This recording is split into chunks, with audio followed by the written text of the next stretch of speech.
The wind howls off the Pacific, rattling the windows of a 1,200-square-foot cottage perched on the edge of Cedar Bay, Oregon, where the cliffs drop 2 miles to a restless sea.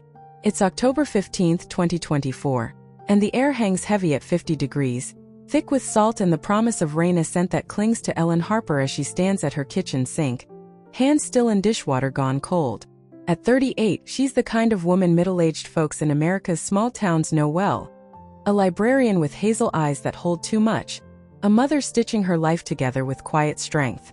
Her husband, Jim, 40 and rugged as the cedar he carves, shuffles in late, sawdust dusting his flannel, his silence louder than the waves crashing below. 10 years of marriage stretch between them, once a warm hearth, now a threadbare quilt fraying at the edges. Their son, Noah, sleeps upstairs, an 8-year-old dreamer clutching a model ship, unaware of the drift pulling his parents apart. Ellen suggests a trip to the lighthouse 10 miles up the coast, a lifeline tossed into the void, but Jim's distant gaze brushes it aside. That night, he sits alone on their sagging porch, staring at stars over the bay, while she reads to Noah, her voice trembling over pirate tales. What's breaking here? A love worn thin by bills and routine? Or a man chasing a shadow he can't name? Is it freedom he seeks, or escape from a life he built but no longer fits? And what happens when the tide turns, when choices made in the crisp 45-degree autumn air ripple into a harsh winter of regret? Stay with me, friends, through the salt-streaked nights and snow-dusted dawns of Cedar Bay to find the answers, to see if love endures or erodes when the heart drifts too far from home. The Pacific Ocean roared in the distance, a restless hymn that carried on the wind as Ellen Harper stood at her kitchen window, hands cradling a mug of chamomile tea gone cold. It was October 15, 2024, and Cedar Bay lay hushed under a graying sky, the kind that promised rain before nightfall. From her modest home, a 1,200-square-foot clapboard cottage perched on a gentle rise, she could see the faint outline of the cliffs 2 miles west, where the waves battered the shore like they meant to take something back. The air smelled of salt and damp cedar, and she breathed it in deep, letting it steady her. At 38, Ellen had learned to find comfort in small things.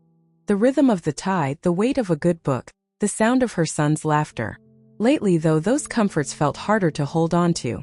The screen door creaked behind her, and she turned to see Jim shuffle in, his broad shoulders filling the frame. He was 40 now, still handsome in that rugged way, dark hair streaked with early gray, a jawline softened by time but sharpened by a day's work. His flannel shirt carried the faint scent of sawdust from his workshop downtown, a half-mile away near the harbor where fishing boats bobbed like tired old men. He kicked off his boots by the mat, the thud of them hitting the floor louder than it should have been in the quiet house.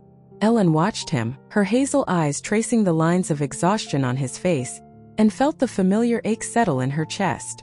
10 years of marriage had worn them both down, not with loud fights or broken promises, but with the slow grind of bills, a mortgage, and the endless dance of raising Noah. "Hey," she said softly, setting her mug on the counter. "Long day." "Yeah," Jim grunted, heading for the fridge without meeting her gaze. He pulled out a bottle of IPA, some local brew from Newport, 15 miles south, and popped the cap with a flick of his calloused thumb. "Had to finish that cedar table for the Millers. Took longer than I thought." Ellen nodded, leaning against the sink. She'd heard versions of this story before: late nights, extra hours, the workshop becoming more home than home itself. "Noah's upstairs," she said, trying to bridge the gap. "He built a new model ship today. A schooner, I think. Wanted to show you." Jim took a swig of his beer, his eyes drifting to the window. "I'll check it out later. Kid's probably half asleep by now." It stung, that dismissal, but Ellen swallowed it down. She crossed her arms, the sleeves of her cardigan bunching at her elbows. "I was thinking," she ventured, "maybe we could take a drive this weekend. Up to the lighthouse, you know, the one 10 miles north? Get some fresh air, just the three of us. It's been a while." He didn't answer right away. The refrigerator hummed, filling the silence, and outside, the first drops of rain tapped the roof. Jim set his bottle on the table, his fingers lingering on the glass. "I don't know, Ellen," he said finally, his voice low, almost lost in the sound of the storm picking up. "I've got a lot on my plate. Maybe next time." She wanted to push, to ask what was pulling him so far away, but the distance in his eyes stopped her. Instead, she forced a smile, thin as the autumn light fading outside. Sure. Next time. That night, after she tucked Noah into his twin bed with its navy quilt, reading him a chapter from Treasure Island until his eyelids fluttered shut, Ellen found Jim on their sagging porch. The rain had eased to a drizzle, and he sat in the old Adirondack chair, staring at the stars peeking through the clouds. His beer bottle rested empty beside him, and the wind ruffled his hair, carrying the faint tang of salt from the bay. She stepped out, the boards creaking under her slippers, and stood there watching him. He didn't turn. "Jim," she said, her voice barely above a whisper. "You okay?" He exhaled, a sound heavy with something she couldn't name. "Just thinking," he replied, his gaze still fixed on the sky. "About how we got here, I guess." "Here," she echoed, stepping closer. The air was cool, maybe 50 degrees, and she hugged herself against it. "You mean Cedar Bay?" "No." He shook his head, slow and deliberate. "This. The house, the kid, the same damn day over and over. Sometimes I wonder if this is all there is." Her breath caught, a sharp little pain behind her ribs. She'd felt the drift between them growing, like the tide pulling sand from the shore, but hearing it aloud made it real. "We've got a good life, Jim," she said, trying to keep her voice steady. "Noah, the town, each other. Isn't that enough?" He finally looked at her then, his blue eyes shadowed and restless. "Maybe it was," he said. "But lately, I don't know, Ellen. I feel like I'm drowning in it." She didn't know what to say, so she said nothing. The wind picked up, rattling the wind chime she'd hung last summer, and Jim turned back to the stars. Ellen stood there a moment longer, the weight of his words pressing down on her, then slipped back inside. In the kitchen, she poured herself a fresh cup of tea, her hands trembling just enough to spill a drop on the counter. She wiped it away with her sleeve and told herself it was fine. They'd been through rough patches before. They'd figure this one out too. But deep down, she knew something had shifted, like the first crack in a cliff face before the whole thing gave way. 2 weeks later, Jim came home with news that hit like a rogue wave. He'd taken a job in Portland, 80 miles inland, remodeling a gallery for some art dealer who'd seen his work online. "It's good money," he said over a dinner of meatloaf and mashed potatoes, Noah pushing peas around his plate between them. "Couple months tops. I'll be back before you know it." Ellen's fork paused midair. "Portland," she said, her voice tight. "That's a haul, Jim. What about Noah? What about us?" "I'll drive back weekends when I can," he said, not quite meeting her eyes. "It's not forever. Just something I need to do."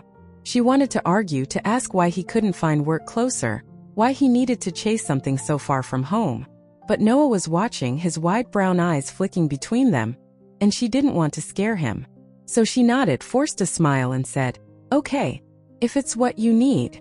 The next morning, she stood at the window again, watching his beat-up Ford F-150 pull out of the driveway, a duffel bag tossed in the bed. The tailgate rattled as he turned onto the narrow road that wound through Cedar Bay, disappearing behind a stand of cedars. Noah pressed his face to the glass beside her, his small hand smudging the pane. "When's Daddy coming back?" he asked, his voice small. "Soon, buddy," Ellen lied, resting a hand on his shoulder. "Real soon." But as the days stretched into weeks, Jim's calls grew shorter, his texts sporadic. He'd hum tunes she didn't recognize when he did pick up, and once she swore she heard a woman's laugh in the background sound bright and careless, nothing like the life they'd built. Ellen kept busy, walking Noah the half-mile to school each morning, her boots crunching on fallen leaves, her mind spinning with questions she didn't dare ask. At night, she'd sit at the kitchen table with a cup of tea, the house too quiet without Jim's heavy footsteps, and wonder if the ocean could carry her worries away or if it would just bring them back, heavier than before. The rain came steady now, a soft drumming on the roof that filled the nights in Cedar Bay. Ellen sat at the kitchen table, a stack of library books beside her overdue return she'd meant to sort for the elementary school where she worked. It was late, past 10 p.m., and Noah was asleep upstairs, his model schooner perched on his nightstand like a tiny sentinel. She traced the edge of a paperback with her finger, a romance she'd read years ago when she and Jim were still new, still hungry for each other. The memory felt like a ghost now, slipping through her hands as she tried to hold it. Her phone buzzed on the table, a sharp jolt in the quiet. Jim's name lit up the screen, and her heart lifted just for a second, before settling back into its familiar ache. She answered, pressing the phone to her ear. "Hey," she said, keeping her voice light. "How's Portland?" "Loud," he said, and she could hear it, the hum of traffic, the clink of glasses, a burst of laughter somewhere behind him. "Busy too. This gallery job's bigger than I thought. How's Noah?" "He's good. Misses you." She paused, then added, "I do too." There was a beat of silence, long enough to make her wonder if the call had dropped. Then he said, "Yeah, I miss you guys. Just trying to get my head straight, you know?" She didn't know, not really, but she nodded anyway, as if he could see her through the line.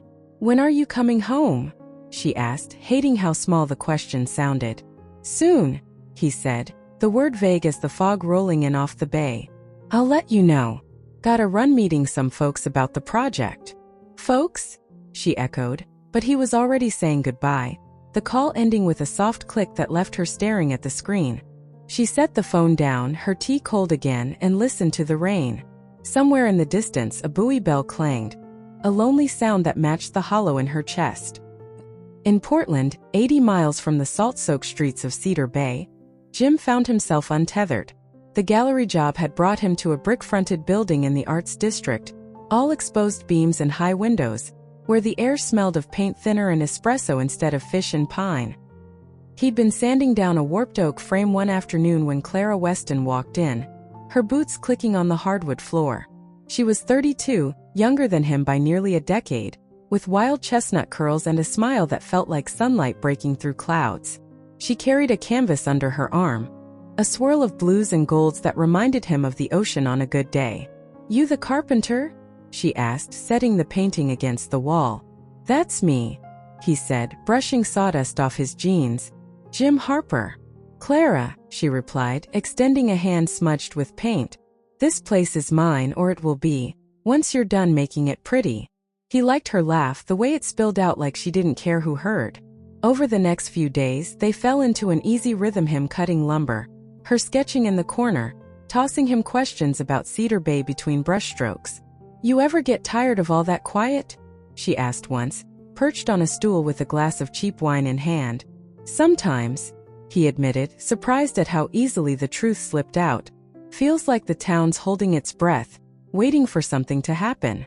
She grinned, leaning forward. "Then make it happen, Jim. Life's too short to wait." That night, he didn't drive back to Cedar Bay. He stayed in Portland, crashing on a buddy's couch in a cramped 400-square-foot apartment near the gallery, Clara's words buzzing in his head like a song he couldn't shake. She took him to a wine bar the next evening, a hole-in-the-wall spot with mismatched chairs and a jukebox crooning old Springsteen. Over a bottle of Pinot Noir, she talked about Paris, about painting on the Seine, about driving across the country with nothing but a backpack and a dream. "No ties, no rules," she said, her eyes bright. "Just you and the road." Jim listened, his beer forgotten, and felt something stir. Something he hadn't felt since he was 20, back when he'd planned to build boats instead of kitchen tables. Clara was a spark, a glimpse of a life unburdened by a mortgage or a kid's school schedule. When she leaned across the table and kissed him, quick and bold, he didn't pull away. He told himself it didn't mean anything, not yet. But when he called Ellen later, humming one of Clara's tunes, he kept Portland's secrets to himself. Back in Cedar Bay, Ellen felt the shift without knowing its shape. Jim's calls grew shorter, his excuses thinner. She'd walk Noah to school each morning, the half-mile stretch along the coastal road lined with golden maples shedding their leaves, and try to keep her mind from spinning. Noah would chatter about his ships, his small hand warm in hers, but every so often he'd stop and ask, "Is Daddy mad at us?" "No, honey," she'd say, crouching to his level, her knees damp on the pavement. "He's just busy. He loves you so much." She wanted to believe it, but doubt gnawed at her. One evening, after Noah was in bed, she made meatloaf, Jim's favorite, hoping he'd surprise her with a weekend visit. He didn't. Instead, he called, his voice clipped. "I've been talking to some friends here," he said. "They see things differently. Life, I mean. I'm figuring some stuff out." "Friends?" Ellen asked, her fork hovering over her plate. "What kind of stuff?" "Just, I don't know, Ellen. I need space, okay? I'll be home soon. Space, she repeated, the word bitter on her tongue. Jim, we're a family. We could figure it out together, maybe talk to someone at the community center? They've got counselors, I don't need a shrink, he snapped, then softened. Look, I'll call you tomorrow. Kiss Noah for me. The line went dead and Ellen sat there, the kitchen clock ticking past 8 p.m. She cleared the table, the meatloaf barely touched, and sank onto the couch with a glass of wine she didn't want. The next day she found a text from him. Staying in Portland a bit longer. Tell Noah I'm sorry. No explanation, no promises. She stared at it until the screen blurred, then deleted it. A week later, she woke to the sound of the garage door rumbling open. It was early, the sky still bruising purple over the bay, and Jim stood in the kitchen, a duffel bag slung over his shoulder. His beard was thicker, his eyes tired but restless. I'm heading out, he said, not quite looking at her. Need to clear my head. I'll be back for Noah's birthday November 15th, promise. Jim, she said, her voice breaking. What's happening to us? He shifted, the floor creaking under his boots. I don't know, Ellen. I can't breathe here anymore. She watched him go, the truck's headlights slicing through the dawn as he drove away. Noah patted downstairs in his pajamas, rubbing sleep from his eyes. Was that Daddy? He asked. Yeah, Ellen whispered, pulling him close. He'll be back soon. But as she held her son, the salt air seeping through the cracked window, she wasn't sure who she was trying to convince. Jim settled into Portland like a man shedding an old skin. He rented that 400-square-foot apartment, the walls thin and the heat patchy, and let Clara pull him into her world. They'd drive 30 miles east to the Columbia River Gorge, her VW van rattling over the highway, and watch the waterfalls crash through the mist. She'd paint, he'd sip coffee from a thermos, and for a while he felt free, unshackled from the life he'd left behind. He grew a beard, bought a leather jacket from a thrift shop, and posted photos on Instagram. Him grinning by a river, Clara's curls catching the sun. Living my truth, finally free, he captioned one, the words a declaration he wasn't sure he believed. In Cedar Bay, Ellen found it by accident, scrolling late one night after Noah was asleep. The photo stared back at her, Jim's smile, brighter than she'd seen in years, and a woman she didn't know. She clicked off her phone, the bedroom vast at 12 by 14 feet without him, and let the tears come. The ocean roared outside, indifferent, and she wondered how long she'd been losing him, and how much more she could bear to lose. The autumn days bled into November, the Oregon coast turning crisp and brittle under a sky that seemed to hoard its light. In Cedar Bay, Ellen moved through her routine like a woman wading through fog, mechanical, deliberate, each step heavier than the last. She'd walk Noah the half-mile to school each morning, her scarf pulled tight against the 45-degree chill, his small hand tucked into hers as he chattered about the model frigate he'd been building. It's got 3 masts, he'd say, his breath puffing in the air, and I'm gonna paint it blue like the ocean. She'd smile, nod, tell him how proud she was, but her eyes would drift to the horizon, where the Pacific churned gray and restless, and she'd wonder if Jim was watching the same waves from wherever he was. He hadn't come home. The weeks stretched on, his calls dwindling to text short, clip things like busy with work or tell Noah I'll call soon. Noah's 8th birthday loomed, November 15th, and Ellen clung to Jim's promise like a lifeline, baking a chocolate cake from scratch and wrapping a set of model ship paints she'd found at the hardware store in Newport, 15 miles south. She'd set the table in their small dining room, the one with the chipped oak chairs Jim had built years ago, and waited. Noah kept peering out the window, his nose pressed to the glass, asking, "Is Daddy's truck loud? Will we hear it?" Ellen smoothed his hair and said, "He'll be here, buddy. He promised." But the day came and went, the cake sitting uneaten on the counter, the candles unlit. Jim texted at 6 p.m. Got held up. Gifts in the mail. Sorry, bud. Noah read it over her shoulder, his shoulders slumping, and Ellen felt something snap inside her thin, taut thread she'd been holding onto for months. She pulled him into a hug, his face buried in her sweater, and whispered, "It's okay, sweetheart. We've got each other." That night, after he'd fallen asleep with his frigate clutched in his hands, she drove to the county courthouse in Newport. The divorce papers sat heavy in her purse, and when she signed them under the fluorescent lights, her hands shook so hard the pen slipped. She didn't cry, not there, not yet, but the weight of it settled in her chest, a stone she'd carry back to Cedar Bay. In Portland, Jim barely noticed the calendar turning. Clara's world had swallowed him whole, a blur of late-night wine bars, impromptu drives to the Columbia River Gorge, and mornings tangled in her sheets, the city's hum seeping through the thin walls of his 400-square-foot apartment. She'd paint in the gallery while he worked, her laughter cutting through the drone of his sander, and he'd catch himself smiling, really smiling, for the first time in years. He'd grown a beard, thick and unruly, and traded his flannel for that leather jacket, the leather creaking when he moved. Clara called it his rebirth, teasing him as they sat on a bluff overlooking the river, 30 miles east of the city, sharing a thermos of coffee spiked with bourbon. "You're a new man, Jim Harper," she'd say, her curls whipping in the wind. "Free as a bird." And for a while he believed her. He'd post those Instagram photos, him grinning by a waterfall, her silhouette against a sunset, each one a brick in the wall he was building between his old life and this one. Ellen's calls went unanswered, her texts skimmed and dismissed. He told himself he'd make it up to Noah, send the gift, call when things settled. But Clara's life moved fast, a current he couldn't resist, and Cedar Bay felt like a dream he'd woken from, hazy and distant. Then came a rainy night in late November, the kind where the city turned slick and cold, the temperature dipping to 35 degrees.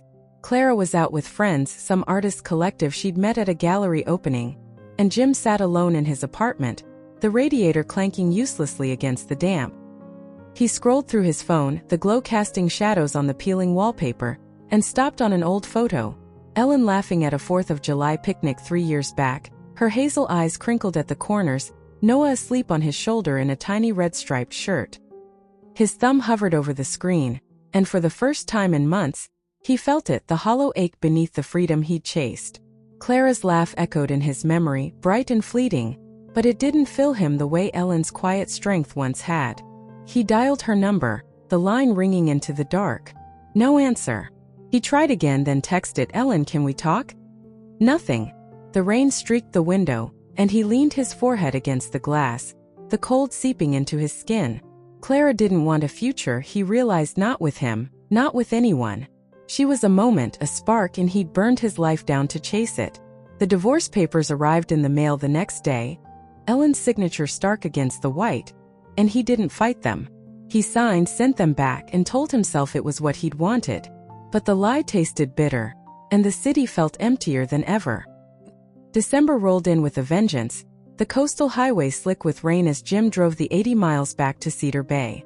He hadn't planned it, just woke one morning to the sound of Clara laughing with someone new over coffee in her loft, and knew he couldn't stay. The truck rattled over the winding road, the wipers slapping at the downpour, and he gripped the wheel tight, his knuckles white. He didn't know what he'd say, only that he needed to see them, Ellen, Noah, the life he'd walked away from. The cliffs loomed through the mist as he pulled into town, the air sharp with salt and pine, and he felt the weight of home settle over him like a heavy coat.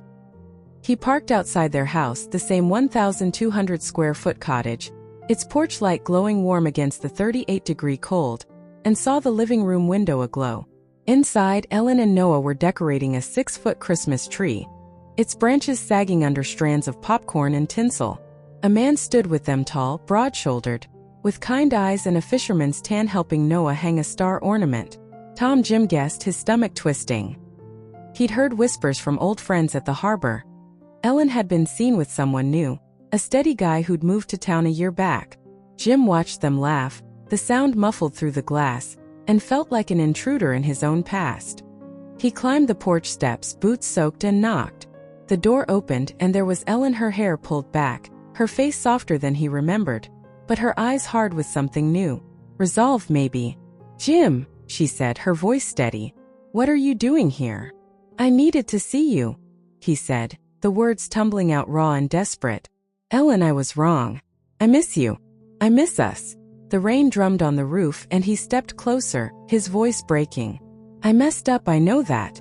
But we can fix it, me, you, Noah. Please." She didn't move, just stood there, her arms crossed over her sweater. Noah peeked around the corner, his eyes wide, and Tom lingered behind, a quiet presence. Ellen's gaze held Jim's, a map of pain and strength etched into her features. "You chose your freedom, Jim," she said, her voice low but firm. "You left us. Noah and we chose to live." Ellen he started, but she shook her head, stepping back. "Go," she whispered and shut the door. The lock clicked, a small sound that echoed louder than the storm. Jim stood there, the rain soaking through his jacket, his breath fogging in the cold. He wanted to pound on the door to beg, but the finality in her eyes stopped him. He turned, stumbled back to the truck and drove away, the lights of Cedar Bay blurring through the wet windshield. Winter clamped down hard on the coast, the cliffs dusted with snow by mid-December. Jim rented a 300-square-foot shack near the docks, a drafty place that smelled of fish and regret. He took odd jobs fixing nets, patching decks, his hands raw from the work, his mind haunted by the life he'd lost. Ellen and Noah moved forward, their days woven with Tom's steady rhythm. He'd take Noah fishing off the pier, a half-mile from home, teaching him to cast into the icy waves, and Ellen would watch from the shore, her scarf whipping in the wind, a quiet peace settling over her. One evening, as the sun dipped low and snowflakes dusted the beach, Jim saw them from a distance, silhouetted against the orange sky, laughing as Tom lifted Noah to reel in a catch. He stood by the water, the tide lapping at his boots, and pulled out a photo from their wedding 10 years back, taken under a cedar tree near the bay. Ellen's smile, his arm around her, Noah not yet a dream. He let it slip from his fingers, watched the waves take it, and turned away. On her porch, Ellen held Noah's hand, the same sunset painting the horizon. The ache of Jim lingered, a bruise that would fade but never vanish, yet the warmth of now Tom's voice, Noah's giggle held her steady. The ocean roared on, relentless and timeless, a reminder that love could erode or endure, but it never waited. Winter clamped down on Cedar Bay like a fist, the cliffs dusted with snow by mid-December, the air sharp and brittle at 34 degrees. The small coastal town huddled against the Pacific, its streets quiet save for the occasional rumble of a fishing boat heading out from the harbor half a mile north. Ellen Harper stood on her porch, a wool blanket draped over her shoulders, watching the horizon where the sun dipped low, painting the waves in shades of orange and gray. The wind carried the tang of salt and pine, tugging at her scarf, and she pulled it tighter, her breath fogging in the cold. Beside her, Noah leaned against the railing, his small hands wrapped around a mug of hot chocolate, the steam curling up to mingle with the dusk. "Think it'll snow more tonight?" he asked, his voice soft but curious, his brown eyes tracing the clouds gathering over the bay.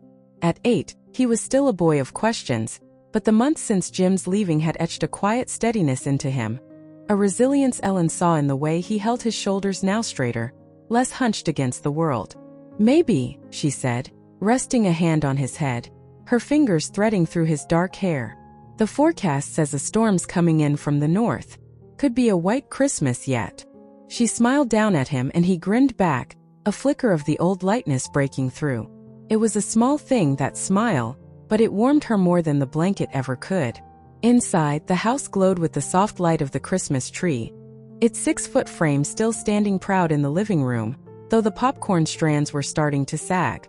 Tom had helped them take it down from the attic 2 weeks ago, his broad hand steady as he'd hauled it through the narrow stairwell, his laugh low and warm when Noah tangled the lights in a knot. Ellen watched them now through the window, Tom kneeling by the fireplace, stacking logs with a fisherman's precision, Noah handing him kindling from a basket by the hearth. The fire crackled to life, casting shadows on the walls of the 1,200-square-foot cottage, and she felt a stillness settle over her, a peace she hadn't known she could find again. It had been 3 days since Jim stood on this porch, rain-soaked and pleading, his voice breaking as he begged for a chance she couldn't give. She'd shut the door on him not out of anger, but out of necessity, a line drawn to protect the life she and Noah had rebuilt. The memory lingered, though, a bruise on her heart that ached when the wind howled too loud or the quiet stretched too long. She didn't hate him, couldn't, not after 10 years of shared mornings and whispered promises, but she couldn't carry his regret alongside her own survival. Not anymore. She turned back to the bay, the waves crashing against the cliffs 2 miles west, their rhythm a constant she'd come to lean on.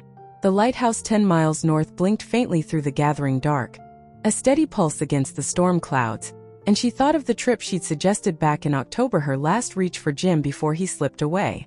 They'd never climbed those winding steps to watch the sea from above, and now that chance was gone, swept out with the tide. But standing here, with Noah's warmth beside her, she didn't feel the loss as sharply as she once had. The ache was still there, a quiet companion, but it no longer ruled her. "Come on, bud," she said, nudging Noah toward the door. "Let's get inside before that storm hits. Tom's got the fire going, maybe we can roast some marshmallows." His eyes lit up and he darted ahead, the mug sloshing slightly as he pushed through the screen door. Ellen followed, the porch boards creaking under her boots, and stepped into the warmth of the living room.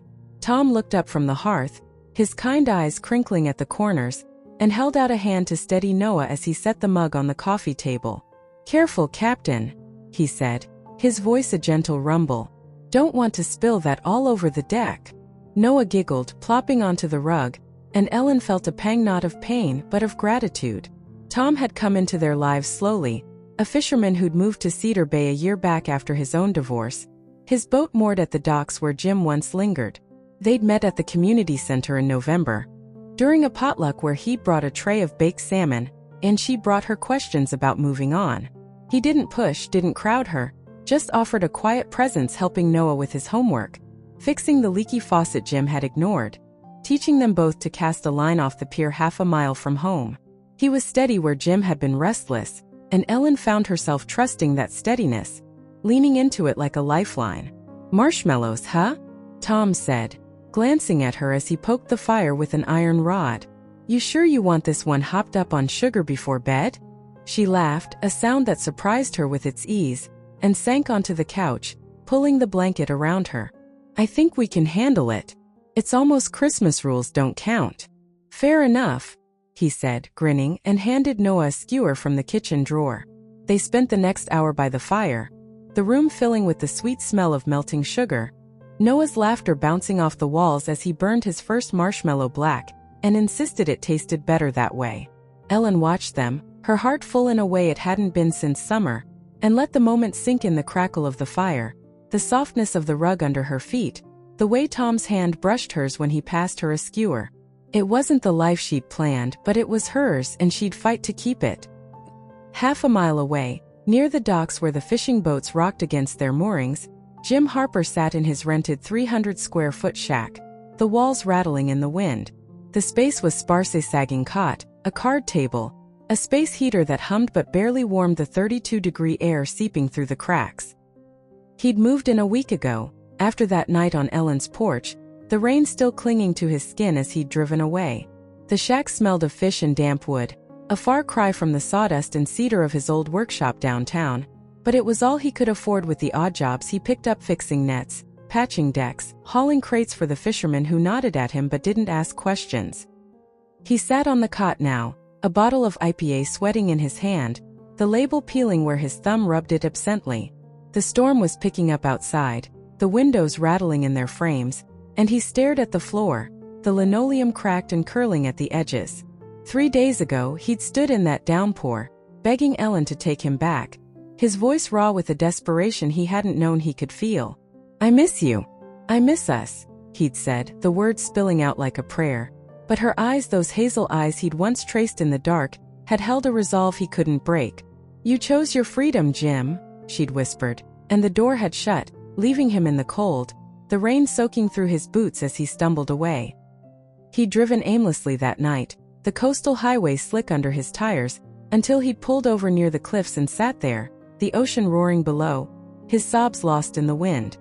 He'd thought freedom was Clara's laugh, the open road, the weight of routine lifted, but it had been a lie, a hollow thing that crumbled when he saw Ellen and Noah with Tom, their silhouettes warm against the window. He'd thrown it all away: 10 years of mornings with Ellen's coffee, Noah's small hand in his, the life he'd built board by board, and for what? A cramped apartment in Portland, a woman who didn't want roots, a string of Instagram posts that mocked him now with their empty bravado. He set the beer on the table and pulled a photo from his jacket pocket, their wedding picture, taken a decade ago under a cedar tree near the bay. Ellen's smile was wide, her hair catching the summer light, his arms slung around her shoulders, both of them young and sure. He'd carried it since that night, a talisman of what he'd lost, and he traced her face with his thumb, the paper worn at the edges. The wind howled louder, and he stood, crossing to the window to look out at the bay. The snow was falling now, a fine dust swirling in the dark, and he saw the Melon, Noah, Tom silhouetted half a mile away against the sunset, laughing on the pier as Tom lifted Noah to reel in a catch. Jim's chest tightened, a pain sharp and deep, and he pressed his hand to the glass, the cold biting his palm. He'd taught Noah to fish once, years back, standing on that same pier with a cheap rod and a bucket of bait, the boys' giggles echoing over the water. Now Tom stood in his place, steady and sure, and Jim watched, a stranger to his own past. He turned away, the photo slipping from his fingers to the floor, and let it lie there, the tide lapping at the docks outside. The ocean took it eventually. He didn't check sweeping it out with the night, and he sank back onto the cot, the heaters hum a feeble comfort against the life he'd let drift away. Ellen felt the storm coming as she stepped back onto the porch later that night, the snow falling thicker now, dusting the boards under her feet. Noah was asleep upstairs, his belly full of marshmallows, his schooner tucked beside him on the pillow. Tom had stayed, sprawled on the couch with a book he'd borrowed from her library stash **, The Old Man and the Sea **, fitting for a fisherman, and she'd left him there, needing the air, needing the quiet. The bay stretched out before her, dark and wild, the waves crashing louder as the wind picked up, and she leaned against the railing, the blanket pulled tight. She thought of Jim not with anger, not anymore, but with a kind of distant ache, like a song she'd once loved but couldn't quite remember. He was out there somewhere, she knew, maybe in that shack by the docks, maybe staring at the same water she was. She'd seen him yesterday, a fleeting glimpse as she'd driven Noah to school, his figure hunched against the wind near the harbor, his beard wilder than ever. He hadn't seen her, hadn't looked up, and she'd kept driving, her hands steady on the wheel. There was no going back, not for her. Not for Noah, but the ghost of him lingered, a shadow cast by the life they'd shared. The snow fell faster, a soft curtain over the bay, and she heard Tom's footsteps behind her, the screen door creaking as he stepped out. "Cold out here," he said, his voice low, and she turned to find him holding 2 mugs of tea, steam rising from the rims. He handed her one, his fingers brushing hers, and she took it, the warmth seeping into her hands. "Yeah," she said, sipping the tea, chamomile, her favorite, a small thing he'd remembered. "But I like it. Clears my head." He nodded, leaning beside her, his shoulder close but not touching, a quiet presence she'd come to rely on. "Storm's gonna be a big one," he said, squinting at the clouds. "Might keep the boats in tomorrow. Good day to stay home. Maybe teach Noah how to tie a proper knot." She smiled, picturing it, Noah's small hands fumbling with rope, Tom's patient grin. "He'd like that," she said. "He's been asking about fishing again. Thinks he's ready for the big ones. Kid's got a good arm," Tom said, chuckling. "Give him a few years, he'll be out fishing me." He paused, then added softer, "You okay out here? Looked like you were a million miles away." Ellen glanced at him, his kind eyes steady on hers, and felt a rush of something, trust, maybe, or the start of something deeper. "Just thinking," she said, "about how things change. How they stay the same, too." He didn't press, just nodded again, and they stood there, the snow swirling around them, the bay a dark mirror below. She thought of Jim's plea, his soaked figure on this porch, and felt the ache again, not sharp, not anymore, but a dull pulse beneath her ribs. She'd loved him once, fiercely, and part of her always would, the part that remembered his laugh, his hands shaping wood, the way he'd carried Noah on his shoulders along the beach. But love wasn't enough to hold a life together. Not when it pulled in different directions, and she'd chosen to root herself here with Noah, with the steady rhythm of days that built something new. The lighthouse blinked in the distance, its light cutting through the storm, and she squeezed Noah's hand in her memory, the small warm weight of it from earlier, grounding her. Tom shifted beside her, his arm brushing hers now, and she didn't pull away. "Let's go in," she said finally, her voice soft but sure. "It's getting late." He followed her inside, the fire still crackling, and she set her mug on the table, glancing at the tree, at Noah's shoes by the door, at Tom's book splayed open on the couch. The house was full not of what was, but of what is, and she felt the warmth of it settle into her bones. The storm raged on outside, the waves a relentless hymn, but here in this small corner of Cedar Bay, she'd found a light to hold on to, one that didn't flicker with the wind. In the drift of Cedar Bay, the snow-dusted cliffs and 2-mile Oregon coastline frame a story of choices and consequences. Jim Harper's 80-mile escape to Portland, chasing freedom with Clara, cost him a marriage and a son's trust, leaving him in a 300-square-foot shack, haunted by regret. His lesson is stark. Selfish pursuits unravel what matters most. Yet, Ellen Harper's quiet strength shines brighter. Walking Noah the half-mile to school, her heart breaking at his questions, she chose kindness over despair, baking his birthday cake, signing divorce papers 15 miles south in Newport, welcoming Tom's steady presence into their 1,200-square-foot home. Her goodness, rooted in morality, brought a new beginning. A glowing Christmas tree, laughter, and 34-degree air, a family reborn. For middle-aged Americans, this whispers a truth: life storms hit hard, but decency endures, and good people find light, even in 38-degree rain. Jim's regret proves straying from righteousness stings, while Ellen's resilience shows integrity reaps beauty. What's your take? Ever faced Jim's crossroads or Ellen's rebuilding? Share your stories below. How have choices shaped your life, or kindness carried you through? Subscribe to Endless Romance on YouTube for more tales of love and lessons. Let's keep the conversation alive.